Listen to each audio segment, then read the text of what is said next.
It's true. See, I didn't Virginia. do that. See, had I done the whole head tilt thing, if I'd tried that. No, I don't think. No, I'm not looking at. Let me finish my sentiment Can I finish? here. My return. I know you interrupted me, but go ahead. Finish your judgment of me. You were finished. Can I talk about the movie at all? Yeah, no, please, shut up. Nobody cares what you think, long-haired hippie. Screw the movie. Let's hear what you got to say. His point isn't to be the supervillain. He's literally there to serve a point towards the end of the film, just to develop the plot. He's not the supervillain. You're looking at this like this is a Marvel superhero film, and it's not at all. See, no, I'm gonna let you talk, but this is where you wrong. I did not use the word supervillain in there. I did not say that I expected this guy. No, what I say? You said he was the villain, and I said, hey, villain. Look, I said villain, not supervillain. Those are two different words. Yeah. Now hold on. I said villain. Hold on. There's a difference between a villain and a supervillain. He didn't have a cape and shit. All I'm saying is he was a guy who came in. He was supposed to be the villain, the evil guy. Okay, you're cut off. And no, I'm just saying that this seemed like an underdeveloped character. Well, that's because he was supposed to be. He wasn't there to be a full-fledged character. He was there to serve a point in the story, a turning point in the story, and that's it. The story is about Hancock and Jason Bateman's character and his wife's character. It's not about the villain at all. I disagree with you there. You don't understand me. You don't hear me. You keep cutting me off, but I'm with Corey on this. I actually in your face, bitch. I actually because feel Carlisle backs you up. I feel that. Oh well, he must be right. This is never going to happen again. So I got to relish in That's true. Be quiet because this has never ever happened before. Yeah, no, I mean seriously. The one flaw with this movie is the third act feels a little rushed and it feels a little weak. And when that villain starts, actually gets a chance to butt heads with Hancock, it's kind of like. Really? That's it? That's where we're going with this? I really dig where the movie goes, and I really love the hell out of this movie. But yeah, the one flaw with this movie is that villain at the end of the film is underdeveloped, and it leads to a weak aspect to the third act. Mm-hmm. Oh, whatever, Hancock 2. Jesus Christ. They should have used Mr. Glass, if you ask me. No, the thing is, it is a character study. That's where you guys are wrong. It's not a standard superhero film. It's not even trying to be. But it's funnier than that. It's not. If you didn't like Unbreakable, don't worry. This isn't another Unbreakable. It's a lot funnier than that. It moves faster than that. It's a different type of thing in those ways. But it's still not really about the standard. Hero gets his powers. Hero builds up his powers. Hero meets supervillain who kicks him to the ground and then he comes back. It's not that at all. And I agree with you. I totally agree with you. But there is a ramp up of that character that includes an off-screen description of who he is and what he's just recently done. That with the way it's presented and the music and the way the film feels, it feels like it's driving to something that doesn't pay off. It's kind of like a girl promising to bang the living shit out of you and then giving you a nice hand job to finish off. It's still cool, but it ain't the same. I don't know anything about that, obviously. Well, yeah. But Nice. but that scene actually serves its own purpose, which is the reappearance of Hancock. That's why it didn't have that effect on me. I'm like, you know what? This could just be another villain. We'd never see him again, and who would have been surprised at all? You know would what? Never have gone. What happened to that guy? You are a supervillain.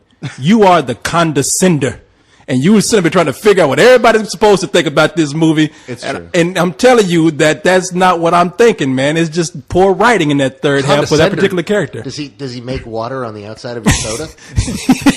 I don't get what that name means. I am leaving a ring on your table. Damn you! He's leaving another ring on my coffee table. That foul monster! You will rue the day! Rue! But I tell you what, Come though. on, bitch. This is one of those movies where I really appreciate what they did with the special effects, because this is a big budget special effects movie, but those special effects blended in with that story. They never once tried to overshadow the characters or what was going on. It was never spectacle. It was actually a part of that narrative, and I appreciate that.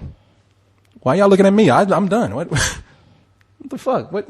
You're not even going to talk about the white woman in this movie even once. I'm sorry. I got to bring it up. What do you want me to say? I'll do it. It's Charlize Theron. Shit, I would have done Charlize Theron in Monster. I mean, come on.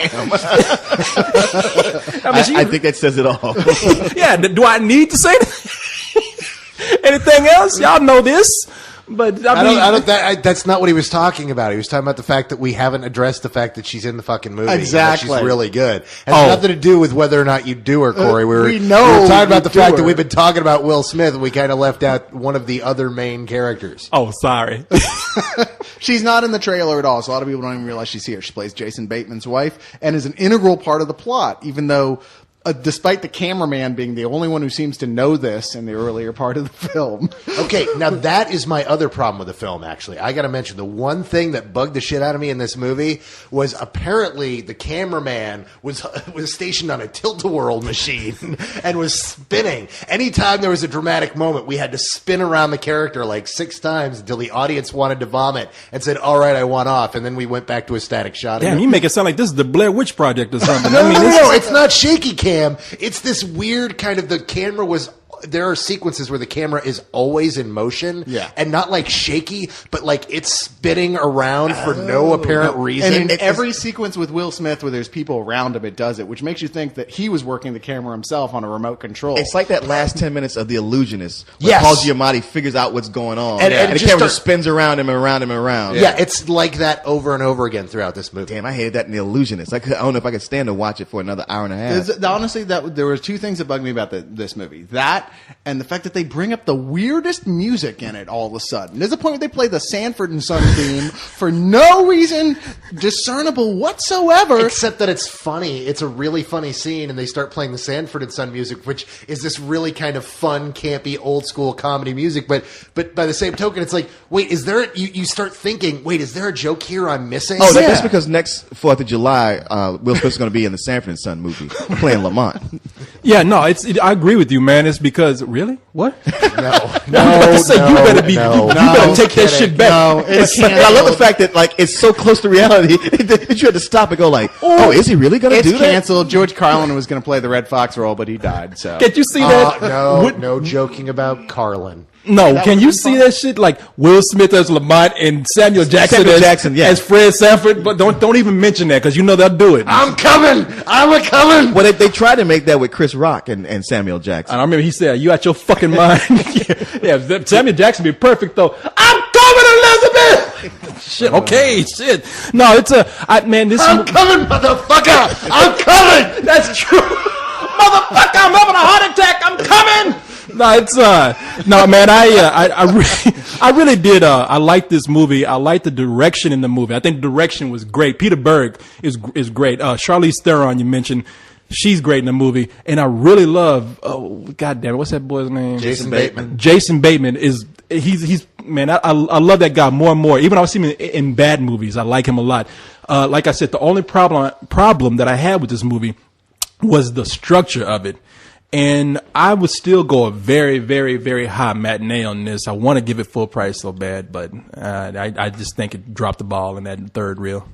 Even though I agree with you, it wins you back at the end, and there's just the beat at the very end of the movie just sends you out with a smile on your face. Ultimately, it's a very original film. Even though it's a superhero film, it's a wonderful movie. It's absolutely a full-price movie. I enjoyed the hell out of this. I don't think I've laughed as hard at any movie this year as I laughed at the first 30 minutes of this movie. No, it's hilarious. I still think you guys are like judging this all wrong. Whatever. I look inside your heads and you fail.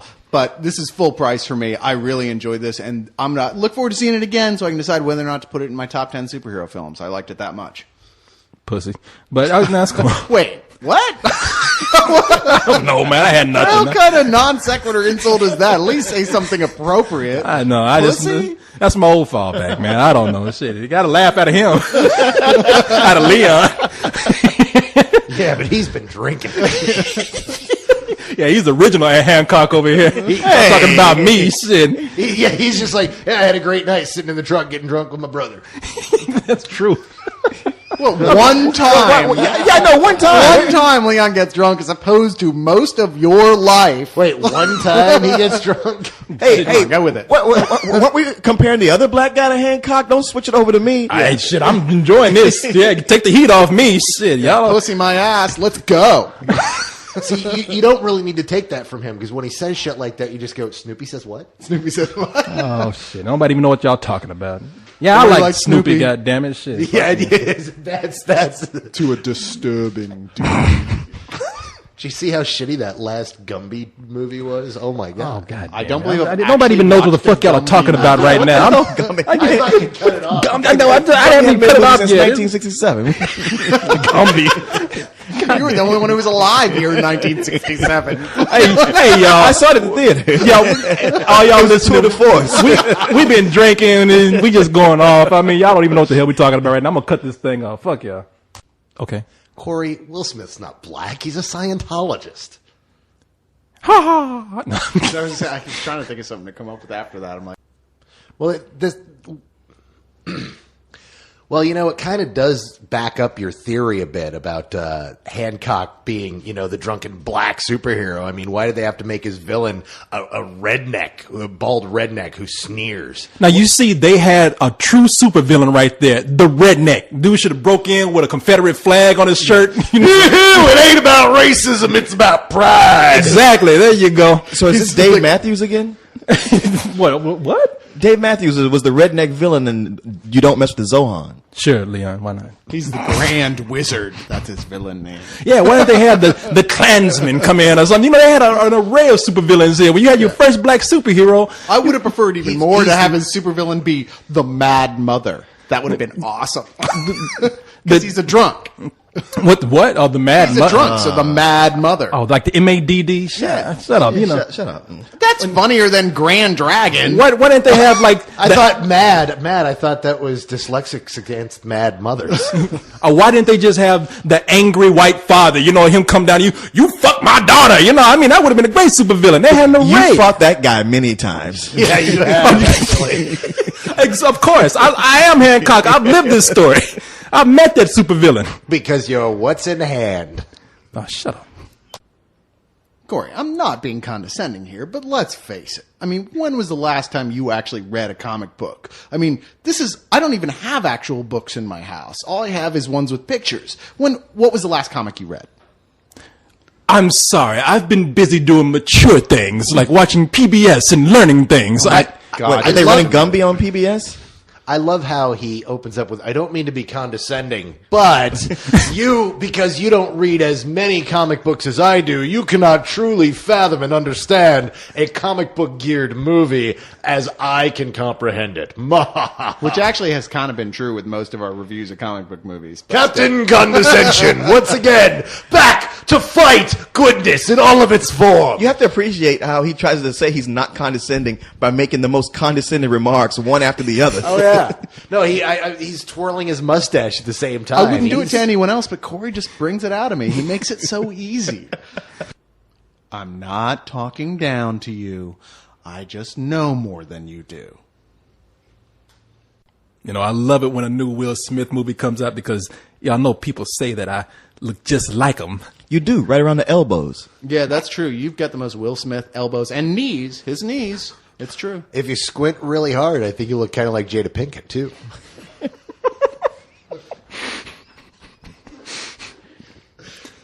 Yeah, from 3 blocks away, you look like Cedric the Entertainer. Well, from 2 more blocks, and if you squint, he looks like Harry Belafonte. And I kind of look a little bit like Charlize Theron, so... Well, yeah, from a telescope. I've never been that drunk. See? Go ahead. And from 6 blocks away, in a 6-pack, you look like Halle Berry. Hey, wait a minute. What are you trying to say, man? Okay, that's it. We ain't drinking together no more. A quiet Jada Pinkett. Whatever, Persis Kambata.